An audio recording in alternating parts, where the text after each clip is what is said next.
महाद्वीप वगैरह कंप्लीट कर लिए थे ना। एक बार रिवीजन करवा दें क्या? क्या बताया था पहले ज्योग्राफी के बारे में? ज्योग्राफी शब्द कहाँ से आया है? कहाँ से आया है? लैटिन शब्द है ना ये, जियो प्लस ग्राफिया। ठीक है, जियो का मतलब होता है पृथ्वी, और इसका मतलब होता है अध्ययन करना। पृथ्वी के बारे में अध्ययन करते हैं, वही क्या कहलाता है? ज्योग्राफी। फिर क्या पढ़ा हमने? ये शब्द किसने दिया? किसने दिया था? एराटोस्थनीज ने। ठीक है, और क्या है आगे? महाद्वीपों के बारे में देखा था। स्लाइड ही दिखा देते हैं तुम्हें डायरेक्ट। ये कंप्लीट किया था। इसके बाद ये देखा था स्थलमंडल भाग कितना है और जलमंडल भाग कितना है। कितना? 29% और 71% में बटा हुआ था। इसके बाद ये 71% वो जल वाला भाग है ना, इसका डिस्ट्रीब्यूशन है ये। ठीक है, इसके बाद ये वर्ल्ड मैप। वर्ल्ड मैप के बारे में बताई थी, महाद्वीप कौन से हैं और महासागर कौन से हैं। ये रहे हमारे महाद्वीप, आकार की तुलना में ये रहे, मतलब कि उसके क्रम लगा था। पहले एशिया था, अफ्रीका और उत्तर अमेरिका, साउथ अमेरिका, और कौन सा था? Europe, Antarctica, Australia. ठीक है, इसके बाद ये ट्रिक्स वगैरह है। अब इसको भी एक तरीके से और याद कर सकते हैं। पहले हमने क्या बताया था? ये 4 NSC बताया था ना। ये 4 मतलब कि ए से क्या हो गया? एशिया, दूसरे ए से हो गया अफ्रीका, तीसरे ए से हो गया अंटार्कटिका, और फोर्थ से हो गया ऑस्ट्रेलिया। ठीक है, अब ये देखो, अगर इसको भी और कर दिया जाए, A6E अकेला याद करो, A6E। ठीक है, मतलब कि एशिया, अफ्रीका, अब ये अमेरिका आ रहा है ना, अमेरिका दोनों में, एक नॉर्थ अमेरिका एक साउथ अमेरिका, तो ए भी ए ही है। तो A6 और ई से क्या हो गया? अंटार्कटिका, यूरोप, सॉरी क्या हो जाएगा? यूरोप। ठीक है, क्लियर हुआ? अगर ये याद नहीं करना है तो ये याद रखो, नॉर्थ अमेरिका साउथ अमेरिका को बस डिवाइड करना है अपन को। देखो A4 तो अपन ने देख ही लिया था, एशिया है, अफ्रीका है, ठीक है, अंटार्कटिका है, और क्या है? ऑस्ट्रेलिया है। अब ये दो और जुड़े हैं, दो जुड़े हैं ना, तभी तो A6 होगा। 4 तो है ही ये, दो कहाँ है? ये देखो, नॉर्थ अमेरिका ये आ रहा है, साउथ अमेरिका ये आ रहा है। ठीक है, ये में कितने विभाजन हुए? नॉर्थ और साउथ, नॉर्थ और साउथ। ठीक है, नॉर्थ अमेरिका और साउथ अमेरिका, इसके बाद यूरोप। क्लियर हुआ? ठीक है, ये हमने कंट्रीज देखी थी। कंट्रीज कितनी है? अफ्रीका में सबसे ज्यादा मिलेंगी, उसके बाद एशिया में, उसके बाद यूरोप में, और north America, south America, Australia और अंटार्कटिका में कोई कंट्रीज नहीं है। यहां पर थे हम, मतलब कि अब महासागरों के बारे में जानना है। महासागर पता है क्या होते हैं? मतलब कि समुद्र का बड़ा रूप महासागर होता है। कौन कौन से महासागर हैं हमारे पास?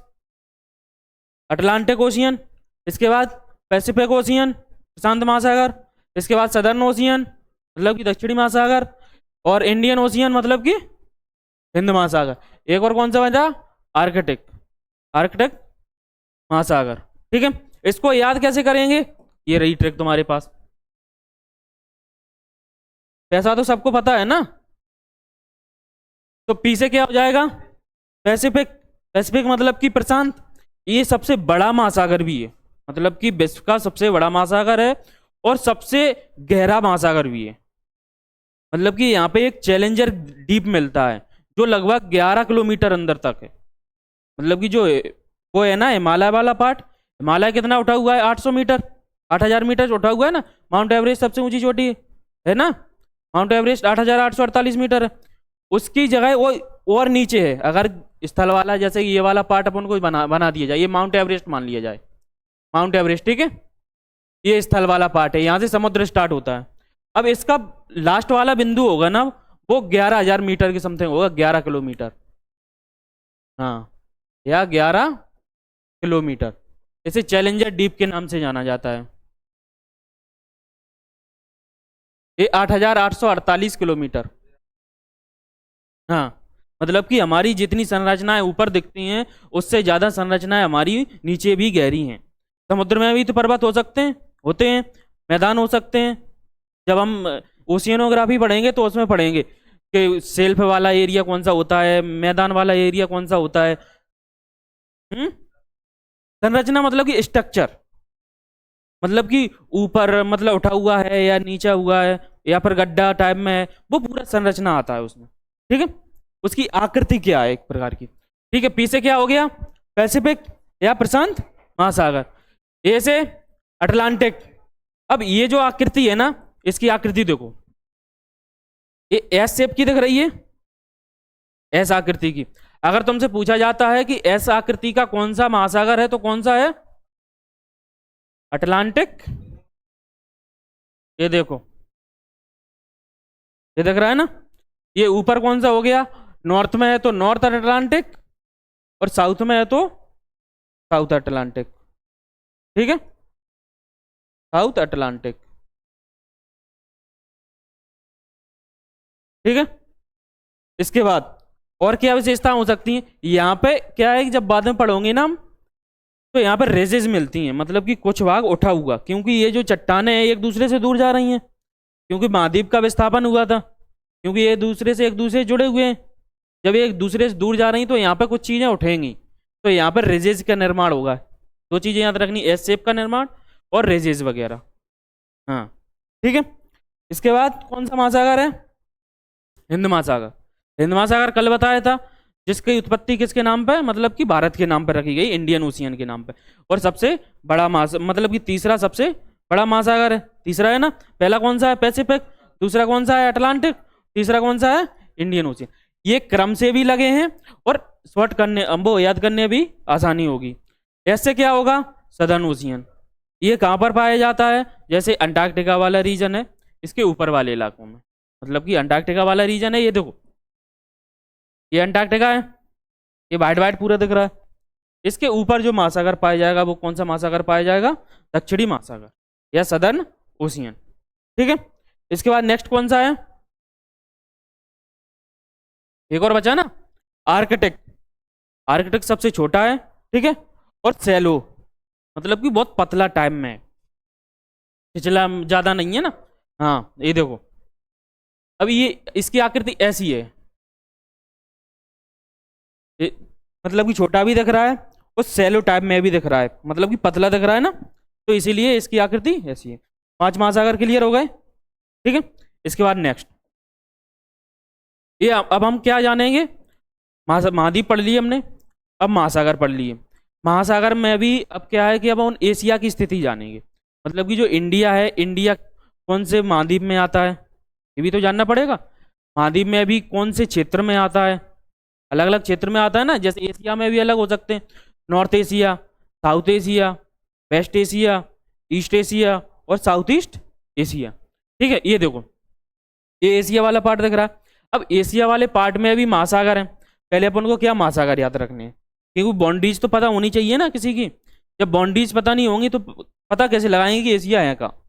तो यहाँ पर क्या मिलेगा, पैसिफिक ओशियन, प्रशांत महासागर। ठीक है, इसके नीचे आएंगे साउथ में, साउथ में क्या मिलेगा, इंडियन ओशियन है ना, ये तो क्या मिलेगा, इंडियन ओशियन। इसके बाद यहां पे क्या मिलेगा, आर्कटिक, आर्क। ठीक है, इसके बाद इधर जाएंगे, मतलब कि वेस्ट की ओर, पश्चिम की ओर, पश्चिम की ओर जाएंगे तो यहाँ पे मिलेगा एक मेडिटेरियन सी, मतलब कि भूमध्य सागर, और यहाँ पर मिलेगा कैस्पियन सी, ये रहा कैस्पियन सी, ये रहा काला सागर, ब्लैक सी। कौन सा, ब्लैक सी। ठीक है, कौन कौन से, ब्लैक सी मिलेगा, वो भूमध्य सागर मिलेगा। और यहाँ पे महाद्वीप की पूछा जाता है तो महाद्वीप कौन सा टच कर रहा है, कौन सा महाद्वीप है ये, यूरोप है, यूरोप महाद्वीप टच कर रहा है ना। यहाँ पे कौन सा करेगा, ये वाला इलाका अफ्रीका है पूरा, मतलब कि कौन कौन से वो टच कर रहे हैं महाद्वीप, 2 महाद्वीप टच करते हैं, यूरोप और अफ्रीका। इसके बाद ऊपर क्या मिलेगा हमें, आर्कटिक में क्या मिलेगा हमें, पैसिफिक, नीचे क्या मिलेगा हमें, हिंद महासागर। मतलब कि हमने लोकेशन को एग्जैक्ट क्लियर कर लिया। जैसे कि ये एशिया है, एशिया वाले पार्ट से अगर ऊपर जाएंगे तो कौन सा एरिया मिलेगा अपन को, आर्कटिक। ठीक है, ईस्ट में जाएंगे तो क्या मिलेगा हमें, पैसिफिक। लिखते जाओ साथ में, ठीक है। इसके बाद वेस्ट में जाएंगे तो क्या मिलेगा, अभी हम वाटर बॉडीज की बात कर रहे हैं, मेडिटेरियन सी मिलेगा और ब्लैक सी मिलेगा, ब्लैक सी और मेडिटेरियन सी, मतलब कि भूमध्य सागर।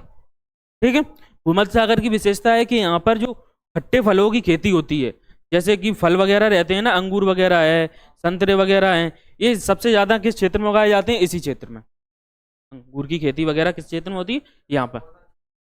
हम्म, ये तो यूरोप वाला हो गया, ये अफ्रीका वाला पार्ट हो गया, इन दोनों के बीच में है मेडिटेरियन सी। और एशिया वाला पार्ट ईस्ट में आ जाता है, ये वाला पार्ट इधर आ गया, तो ये यहाँ से एशिया स्टार्ट हो गया।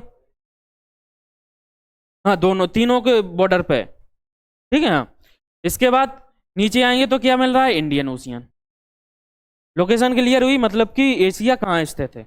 ठीक है, अब एशिया में भी ये देश हैं, देश कौन कौन से हैं, ये दिख रहे हैं। सबसे बड़ा कौन सा दिख रहा है तुम्हें, सबसे बड़ा कौन सा दिख रहा है, रूस। रूस के बाद चाइना, इंडिया, और कौन कौन से हैं यहाँ पे, नेपाल है, भूटान है। मतलब कि ये हमारी टोटल कितनी कंट्रीज थी, 48 थी, 48 पड़ी थी ना। अफ्रीका में 54, इसमें 48, यूरोप में 44। इसमें कितनी कंट्रीज हैं, पहली बात 48, 48 कंट्रीज हैं। 48 कंट्रीज में देखो, इंडोनेशिया, ठीक है, और क्या है, Malaysia, Brunei, Philippines, Cambodia, Vietnam, Thailand, ठीक है, लाओस, और यहाँ पे और चले जाओ, म्यांमार, चाइना, चाइना से ऊपर जाएंगे मंगोलिया, मंगोलिया से ऊपर जाएंगे तो क्या मिलेगा, रूस, रूस से इधर आएंगे तो क्या मिलेगा, कजाकिस्तान, उज्बेकिस्तान, किर्गिज, ये वाला। हाँ, मतलब कि इसे सेंट्रल एशिया भी कहा जाता है, मतलब कि इसको भी अलग अलग भागों में बांटा गया है। जैसे ये वाला पार्ट है, ये किस में आएगा, नॉर्थ अमेरिका, नॉर्थ एशिया में, मतलब कि उत्तरी एशिया। ये वाला कौन सा क्षेत्र हो गया, उत्तरी एशिया। ठीक है, इसके बाद ये वाला क्या, सेंट्रल में बीच में दिख रहा है, बीच में दिख रहा है, तो इसे क्या कहेंगे, मध्य एशिया, मध्य एशिया। ठीक है, ईस्ट की ओर जाएंगे तो क्या मिलेगा, पूर्व एशिया।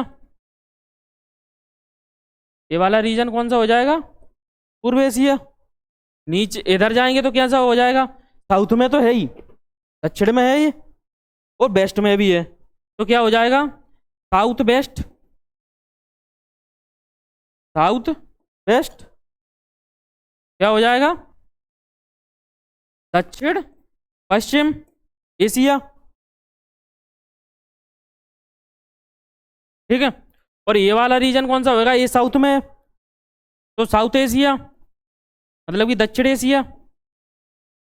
ठीक है, और इधर जाएंगे तो क्या है, ईस्ट में आ रहा है ना, साउथ ईस्ट में, तो ये south East Asia, south East Asia. मतलब कि कितने भागों में एशिया को बांटा है, लिख लो पहले। एक कौन सा है, उत्तरी अमेरिका, वो क्या नाम है, उत्तरी एशिया। दूसरा कौन सा है,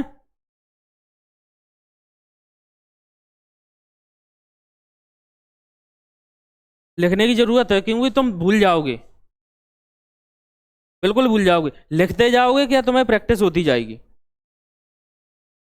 देखो मैं बताता हूँ, एशिया डालो यहाँ पे, हैं, बिल्कुल मिलेगा, एशिया डालो यहाँ पे। ठीक है, एशिया में यहाँ पे लिख दो नॉर्थ, ऐसे वो बना लो पॉइंट वाले, ऐसे तो बना सकते हो। यहाँ पे क्या मिलेगा, नॉर्थ एशिया। ठीक है, पार्ट कौन सा, रूस वाला। इधर जाएंगे तो कौन सा मिलेगा, पूर्व एशिया। ठीक है, चाइना वगैरह मिलेगा। और कौन सा, north Korea, south Korea, Japan वगैरह कहाँ मिलेगा, यहीं पे। इसके बाद इधर जाएंगे तो कौन सा मिलेगा, साउथ एशिया। इधर जाएंगे तो कौन सा मिलेगा, वेस्ट, पश्चिम एशिया। पर यहाँ पे भी आएंगे तो क्या, कौन सा मिलेगा, south west, south west Asia. ठीक है, इधर जाएंगे तो कौन सा मिलेगा, नॉर्थ ईस्ट, वो साउथ ईस्ट, साउथ ईस्ट हो जाएगा ना, कौन सा, साउथ ईस्ट। इतने भागों में विभाजित है। सेंट्रल एशिया तो ये हो ही जाएगा बीच में, बीच वाला क्षेत्र, तो सेंट्रल एशिया ये हो जाएगा। ठीक है, अब ये देखो, सेंट्रल एशिया में भी भारत कहाँ है, दक्षिण एशिया में। कहाँ पर है, दक्षिण एशिया में। अगर तुमसे पूछता है, वैसे महाद्वीप है, महाद्वीप में कौन सा महाद्वीप है, एशिया महाद्वीप। एशिया महाद्वीप में भी कहाँ है, सेंट्रल एशिया, उसमें दक्षिण एशिया में। सेंट्रल एशिया में ये वाला इलाका पूरा, ठीक है। और ये वाला इलाका कहाँ मिलेगा, ये रूस का है पूरा, ये नॉर्थ में मिल जाएगा। ये वाला कौन सा मिल जाएगा, ईस्ट में, पूरब की ओर। ये वाला साउथ ईस्ट में, ये वेस्ट और ये साउथ। ठीक है,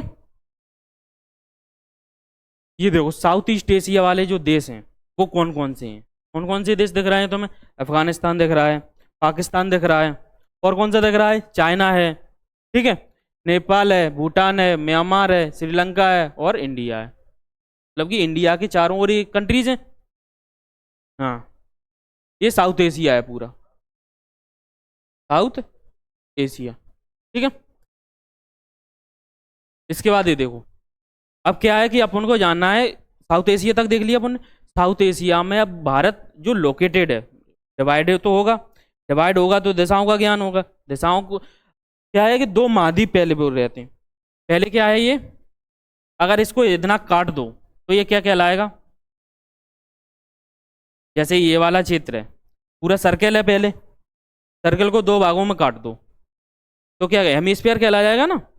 तो ये हो जाएगा कौन सा, वेस्ट की ओर है तो वेस्ट हेमिस्फीयर, इधर ईस्ट की ओर है तो क्या, ईस्ट हेमिस्फीयर। इसके बाद इसको ऐसा भी काट दो, भूमध्य रेखा बताई थी ना, भूमध्य रेखा क्या होती है कि दो भागों से गुजरती है, मतलब कि पृथ्वी के दो भागों में से बिल्कुल डायरेक्ट। हाँ, तो यहां से ऊपर वाले पार्ट को क्या कहेंगे, नॉर्थ हेमिस्फीयर। यहाँ पे नीचे साउथ हेमिस्फीयर। ठीक है, गोलार्ध, मतलब कि उत्तरी गोलार्ध और दक्षिणी गोलार्ध। इधर किसे कहेंगे, पूर्वी गोलार्ध और पश्चिमी गोलार्ध। ठीक है, अब अपन को इसी से अपन को पता चला लगाना है कि भारत कौन से गोलार्ध में स्थित, कौन से गोलार्ध में है। पहले तो हम अगर ऐसे में डिवाइड करें नॉर्थ टू साउथ, तो हम किधर आ रहे हैं, पूरब की ओर आ रहे हैं। ठीक है, अगर हम कितना, ये कौन सा है, ये कौन सा है, ये वाला, ये नॉर्थ है, ये साउथ है। इधर तो पूरब में आ ही गए अपन, इधर पश्चिम में है। तो इंडिया कहाँ पर है, पूरब में, पूरब में है। अब ये उत्तर वाला भी रीजन है ना, तो कहाँ है हम, उत्तर पूरब में स्थित है। कौन से, उत्तर पूर्वी गोलार्ध में स्थित है। भारत कौन से गोलार्ध में स्थित है, उत्तर पूर्वी गोलार्ध। ये देखो, नॉर्थ ईस्टर्न हेमिस्फीयर, मतलब कि पृथ्वी को ये पूरा पार्ट दो। ठीक है, ये दो भाग बट गए। भारत कहाँ पर है, ये यहाँ पर। ठीक है, यहाँ वाला पार्ट की लोकेशन क्या होगी, नॉर्थ ईस्ट। ठीक है, हेमिस्फीयर। एशिया के हिसाब से पूछा जाता है तो दक्षिण में है। ठीक है, ये क्वेश्चन पूछे जाते हैं, हर एक एग्जाम में आते हैं, एसएससी में भी पूछे जाते हैं और इसमें भी पूछे जाते हैं। अब इसके बाद है अक्षांशीय और विस्तार और देशांतरीय विस्तार। अक्षांश रेखाएं क्या होती हैं और देशांतर रेखाएं क्या होती हैं। देखो, ये तो अपन ने लोकेशन पढ़ ली, कंप्लीट पढ़ ली। अब देखो अक्षांश और देशांतर क्या होते हैं। ये सर्कल है अपना, ठीक है, इस सर्कल का यहाँ पे दिक्कत ही आती है। ठीक है, ये देखो, ये कौन सी ईस्ट है दिशा, ये कौन सी दिशा है, वेस्ट। मतलब कि ईस्ट से वेस्ट की ओर जो क्षैतिज रेखाएं खींची जाती हैं, क्षैतिज रेखाएं खींची जाती हैं, वो कौन सी होती हैं? अक्षांश रेखाएं। हम्म।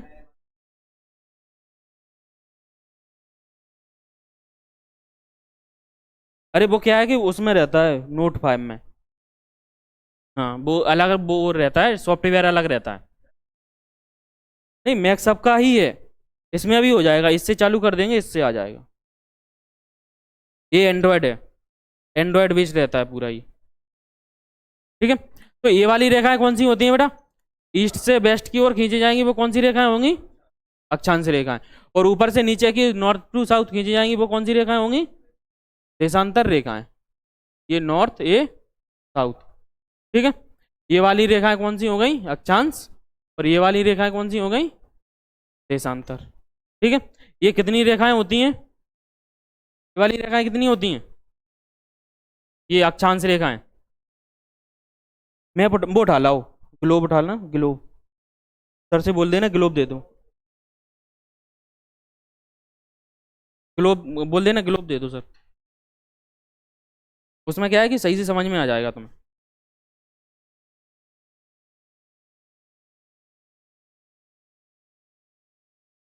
क्या हो गया?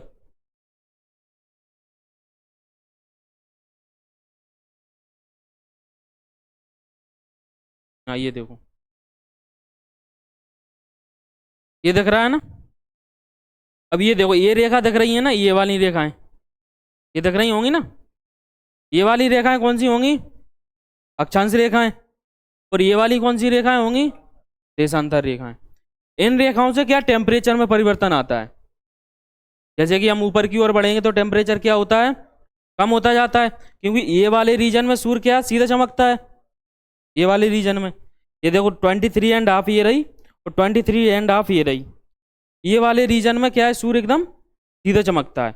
इसके बाद किरणें तिरछी हो जाती हैं, तो सूर्य कम हो जाता है। मतलब कि यहाँ पे 6 महीने, यहाँ पे और यहाँ पे 6 महीने का दिन और 6 महीने की रातें होती हैं। जैसे ही जो सूर्य रहता है वो नॉर्थ की तरफ आता है, तो यहाँ पे क्या अंधेरा रहेगा, रात रहेगी। इधर उजाला रहेगा परमानेंट, और इधर नीचे ही जाता है, तो फिर यहाँ पे क्या हो जाएगा, उजाला हो जाएगा। यहाँ पे क्या हो जाएगा?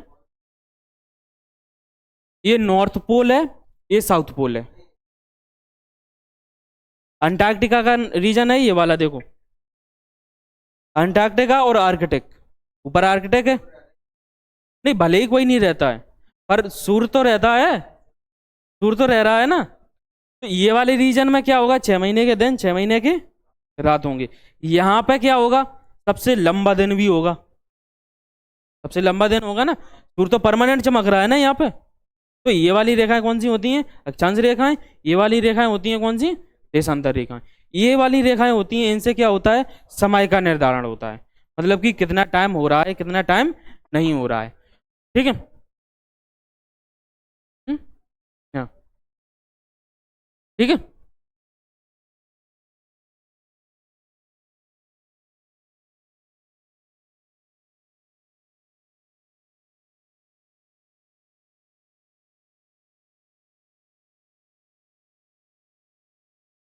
क्या हो गया वो हो गया, हो गया।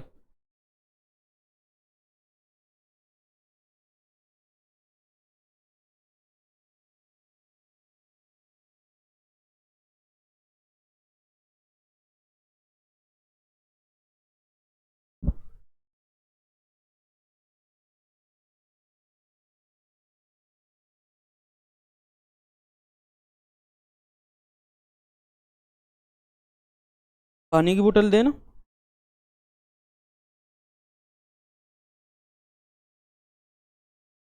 यही है पृथ्वी, इसको समझ लिए। ये इतनी झुकी हुई है, जो मैप दिख रहा है ना, एक्चुअल इतना ही झुका हुआ है पृथ्वी अपना। हाँ हाँ ऐसी ही है, हाँ बिल्कुल। इसीलिए मतलब,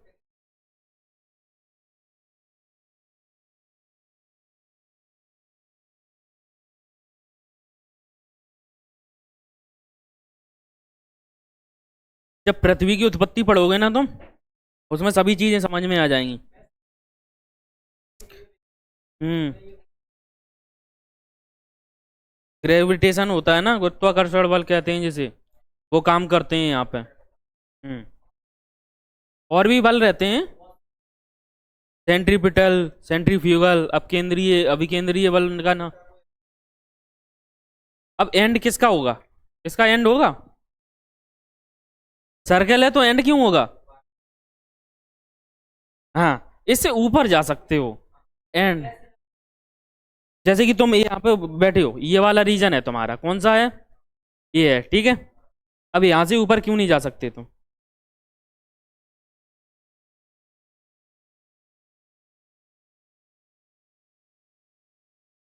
बंद नहीं होता, कोई चीज बंद है ही नहीं है। तुम्हें क्या लग रहा है? हाँ, अंदर कुछ है नहीं है, अंदर मैं बताता हूं। ये जो पृथ्वी है ना, ये 6371 किलोमीटर, इसमें परतें पाई जाती हैं अलग अलग तरीके की। यहाँ पे क्रस्ट होती है, मेंटल होता है, कोर होता है। मतलब कि जैसे नीचे नीचे जाते हैं तो टेम्परेचर में बढ़ता जाता है, फिर टेम्परेचर कम होगा कुछ टाइम पे, मतलब कि घनत्व वगैरह की, डेंसिटी वगैरह का अंतर देखेंगे तो क्या है, नीचे चट्टानें पिघली हुई अवस्था में मिलेंगी, और नीचे जाओगे तो फिर ठोस मिलेंगी। और ये वाला रीजन ऐसा है, जैसे कि तुम फब्बारा फुलाते हो ना, फब्बारा फुलाया होगा, तो पहले तुमने चिन्ह बना लिए होंगे, अब उसको फूंक दो, फूंको तो उसका वो देखते हो कैसा बढ़ता जाता है। जब बढ़ रहा है तो उसमें ऊपर नीचे तो कुछ दिख नहीं रहा है ना, नहीं दिख रहा है ना, समझ रहे? पूरी चीजें एक दूसरे से कनेक्टेड हैं। जो ये पृथ्वी है, ये भी कितने गुरुत्वाकर्षण बल काम कर रहे हैं, इसीलिए तो ये लटकी हुई है। ऐसा तो है नहीं है कि यहाँ से गिर जाएंगे, ये भी तो अपनी जगह कार्य कर रही है ना। ये अपने स्थान पे भी घूम रही है, और सूर्य का भी चक्कर लगा रही है। अपने स्थान पे 24 घंटे में घूम रही है, और सूर्य का चक्कर 365 दिन में लगा रही है। तो सारी चीजें एक दूसरे से क्या है, कनेक्टेड है।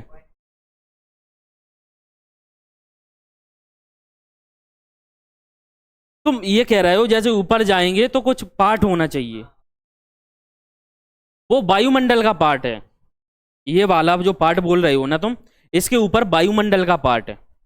वायुमंडल का जैसे कि क्षोभ मंडल, जो बादल वगैरह मिलेंगे। और ऊपर जाएंगे तो मिलेगा समताप मंडल, और ऊपर जाएंगे तो मध्य मंडल मिलेगा, और ऊपर जाएंगे तो बाह्य मंडल मिलेगा। बाह्य मंडल से अंतरिक्ष स्टार्ट होता है।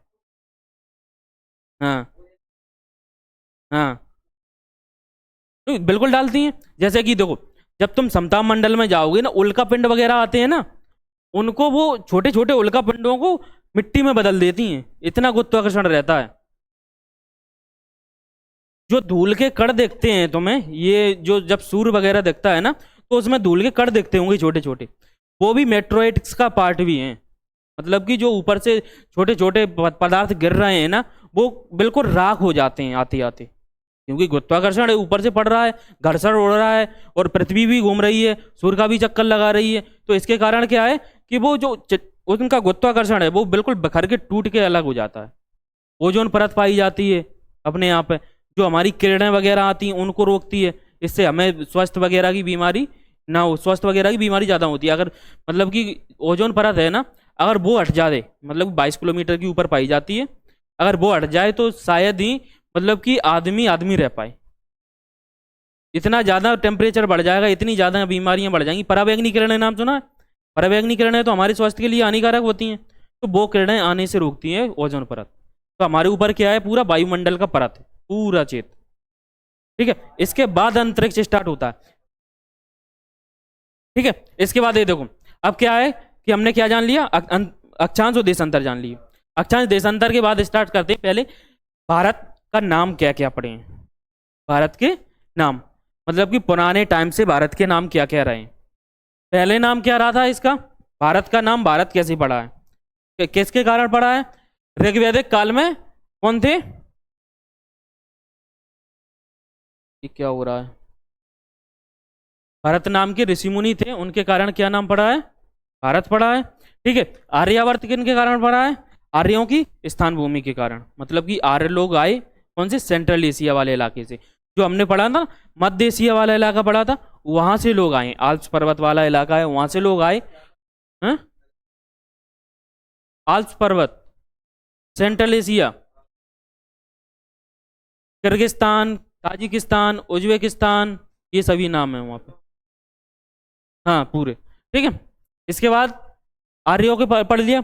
इसके बाद जो जम्बू द्वीप है, जम्बू द्वीप क्यों पड़ा? जामुन वृक्ष की अधिकता के कारण, ब्लैकबेरी वगैरह होते हैं ना, उनकी वृक्ष की अधिकता हमारे पास ज्यादा है, उसके कारण हमने क्या नाम रख दिया?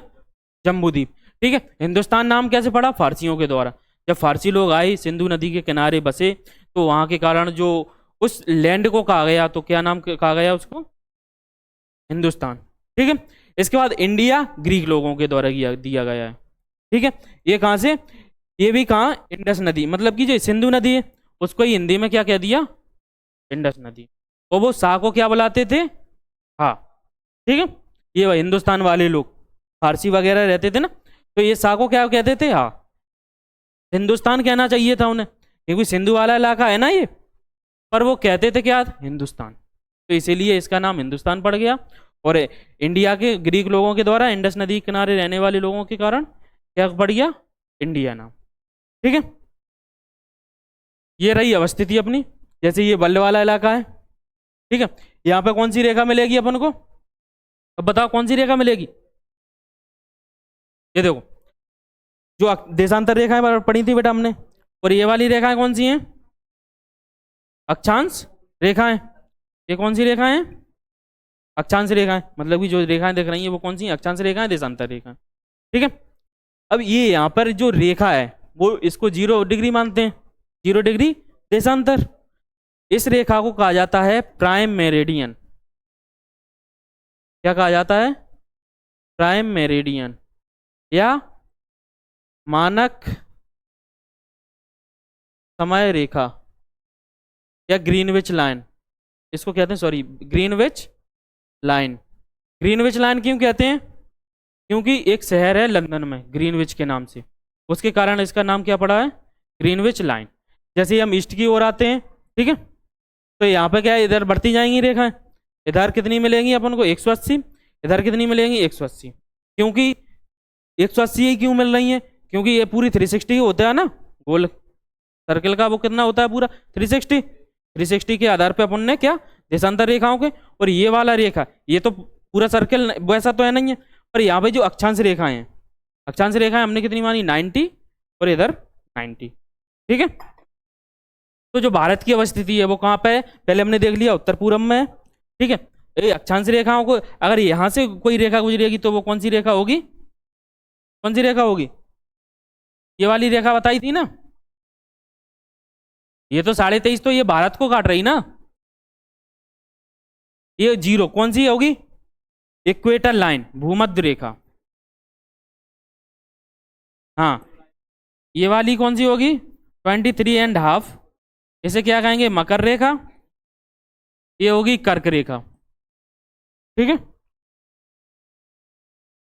तो मतलब कि भारत कौन से स्थान पे है? वो कहाँ पर है? कौन से गोलार्ध में है अपन को? उत्तर पूर्वी गोलार्ध में, ठीक है। ये रहा उत्तर पूर्वी गोलार्ध। अब अक्षांश और देशांतर क्या होंगे? मतलब कि जो भारत वाला पॉइंट है, अब यहाँ पे है, ये वाले रीजन में कुछ कोई तो अक्षांश रेखाएं गुजर रही होंगी ना, ये वाले रीजन पे, जहाँ पे लास्ट पॉइंट होगा भारत का, जहाँ पे यहाँ पे कौन सा प्रारंभिक पॉइंट होगा ऊपर से नॉर्थ की साइड से, इधर ईस्ट की ओर कोई सा पॉइंट होगा, और इधर वेस्ट का कोई पॉइंट होगा। तो ये भी क्या रेखाएं होंगी? अक्षांश रेखाओं की एग्जैक्ट डिग्री होंगी। एग्जैक्ट डिग्री होंगी तो क्या है? ये डिग्रियां हैं। मतलब कि देखो,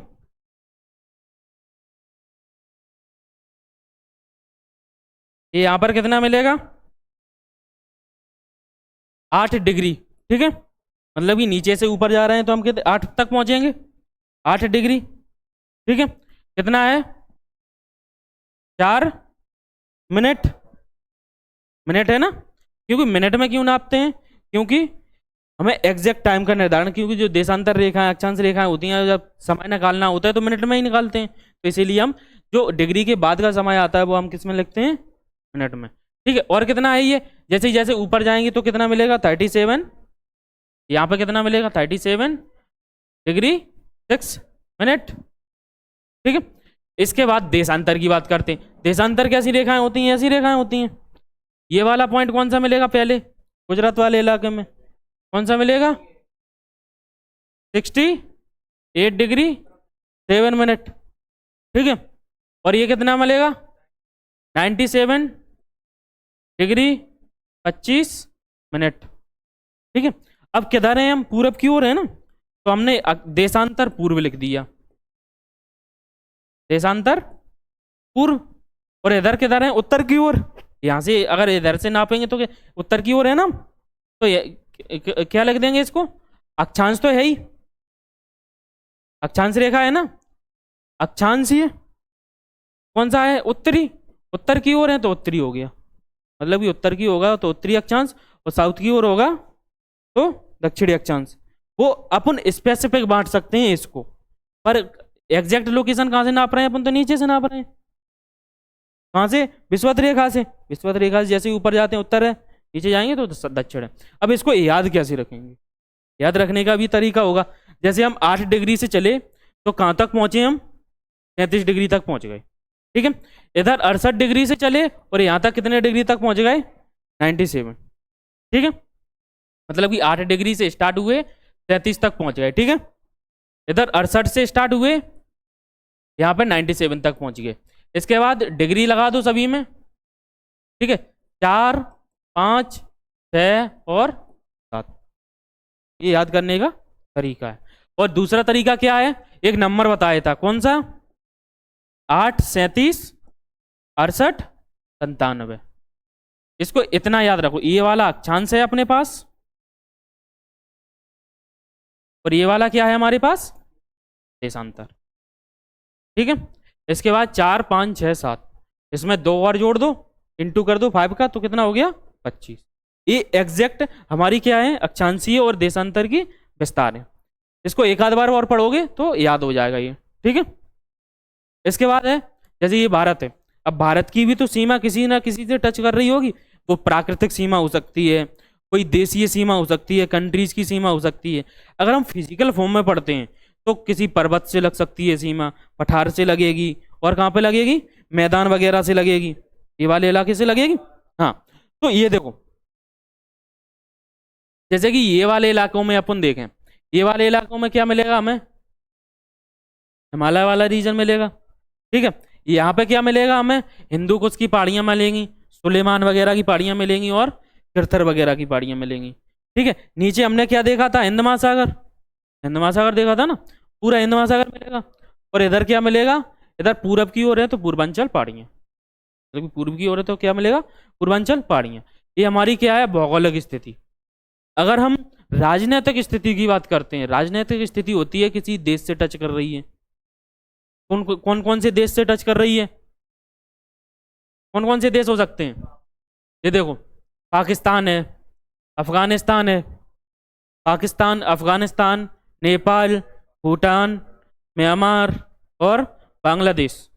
ये कितने हैं, 1, 2, 3, 4, 5, 6 और 7, 7 देशों से हमारी क्या स्थलीय सीमा टच करती है।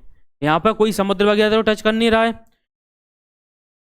अब देखो, मैं बता रहा हूँ ना, श्रीलंका वाला टच करता है, पर वो क्या है, समुद्री सीमा। स्थलीय सीमा क्या होती है, वह सीमा जो मतलब कि स्थल भाग से टच करती हो, जहाँ पे समुद्र वगैरह की उपस्थिति, वाटर बॉडीज की उपस्थिति ना हो, वही उसे ही कहेंगे स्थलीय सीमा।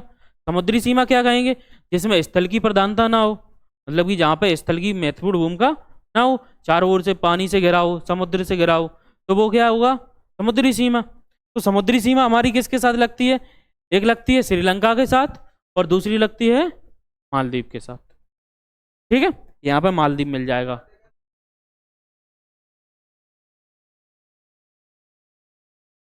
ये वाला इलाका, ये है शायद, मतलब कि जो इंडिया वाला पार्ट है उसका शायद 6% है, कुछ 6% या 8% कनेक्टिविटी के लिए। देखो यहाँ पे एक तो हमने वो भी बना रहे हैं, पुल वगैरह भी बनाए हैं ना कुछ कनेक्टिविटी के लिए, सारी सुविधाएं नहीं है। मतलब कि अभी तो क्राइसिस आया था कुछ टाइम पहले ही, यहाँ की जो सरकारें वगैरह थी पूरी गिरा दी गई थी, लोगों ने मतलब कि जो पॉलिटिशियन वगैरह थे वहाँ पे सभी कुछ खत्म कर दिया था, पूरा वो खत्म हो गया था। फिर धीरे धीरे क्या है, इंस्टेबिलिटी पूरी खत्म हो गई, फिर धीरे धीरे क्या है उनमें परिवर्तन होता जा रहा है। तो क्या है, यहाँ पे अभी नई सरकार बनी है। ठीक है, अब ये वाले इलाके हैं, यहाँ पे तो ज़्यादा कुछ है ही नहीं है। जैसे भूटान है, भूटान में तो कुछ मिलेगा ही नहीं। क्योंकि समुद्र नहीं है पास में, तो वो क्या बिजली वगैरह का निर्माण नहीं कर सकता।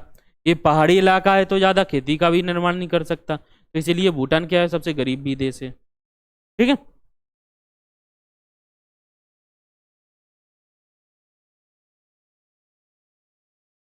नहीं।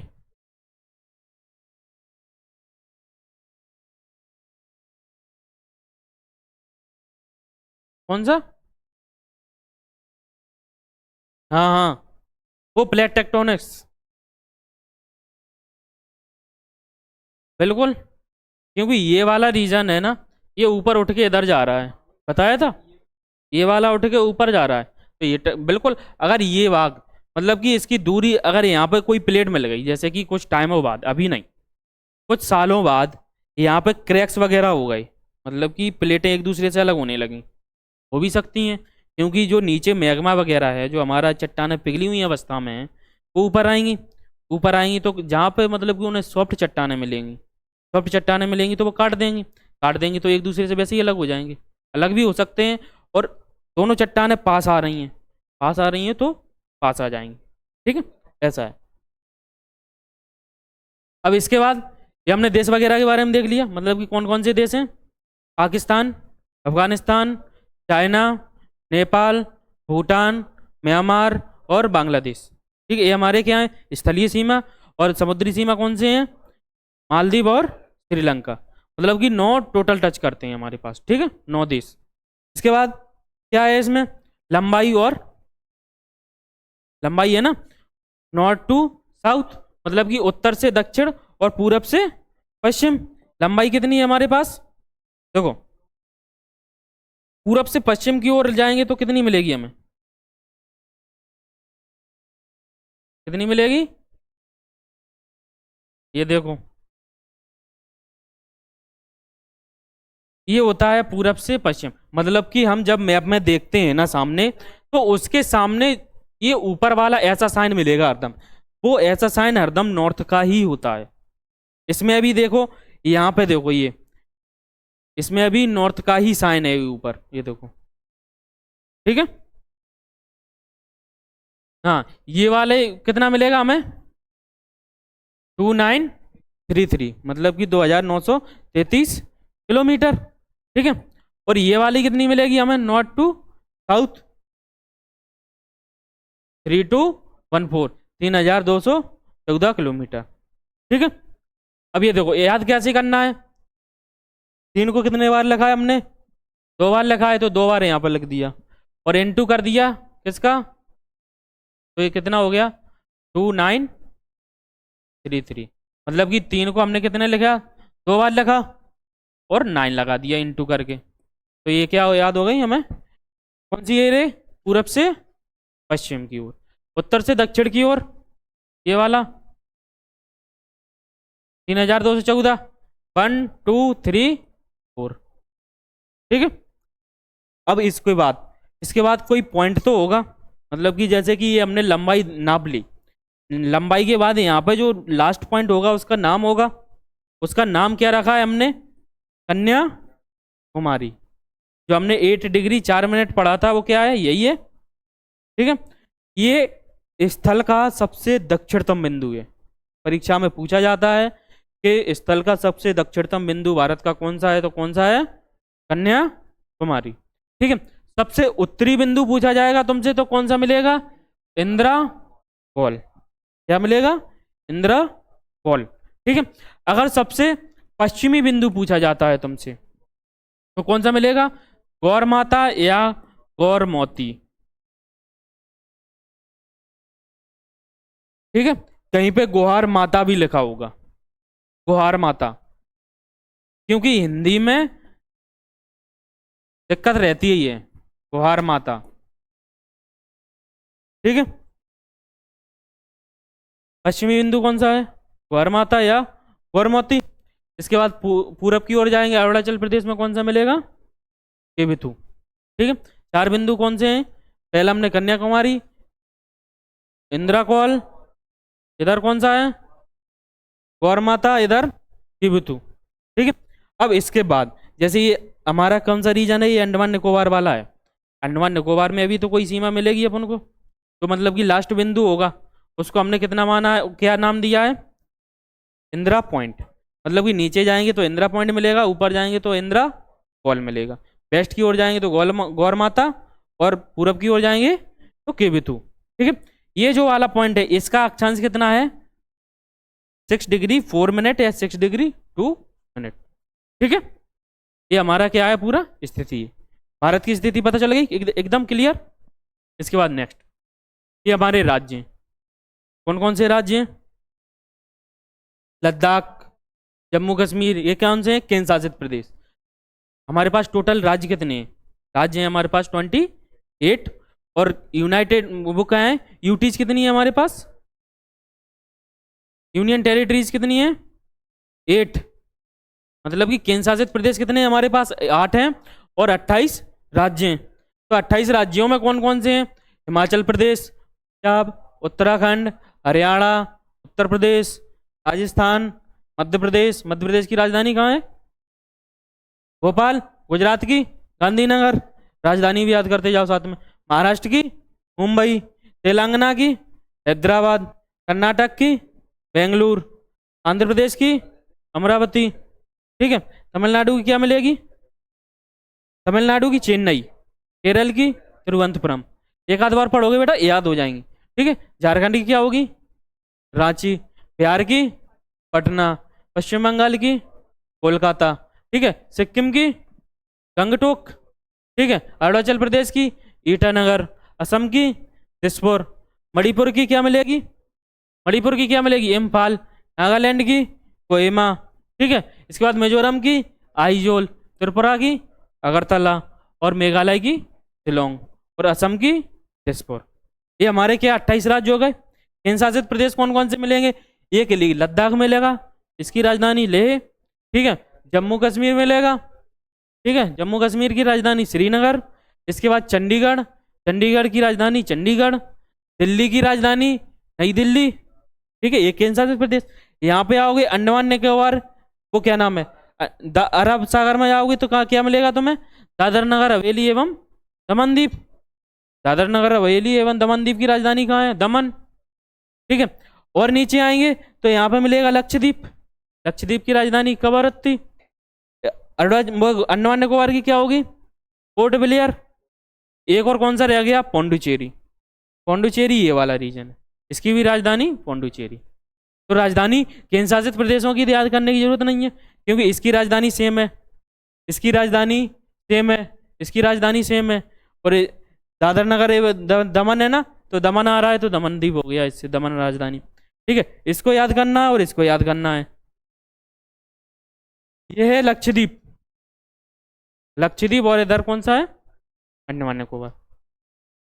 ठीक है, अब ये आकार की तुलना में सबसे बड़ा राज्य कौन सा है हमारे पास, राजस्थान। सबसे छोटा राज्य कौन सा है, गोवा। ठीक है, और क्या है, सबसे छोटा केंद्र शासित प्रदेश कौन सा मिलेगा तुम्हें, कौन सा मिलेगा, लक्षद्वीप। और सबसे बड़ा कौन सा मिलेगा, लद्दाख। यहाँ पे बर्फी बर्फ वगैरह रहती है। ठीक है,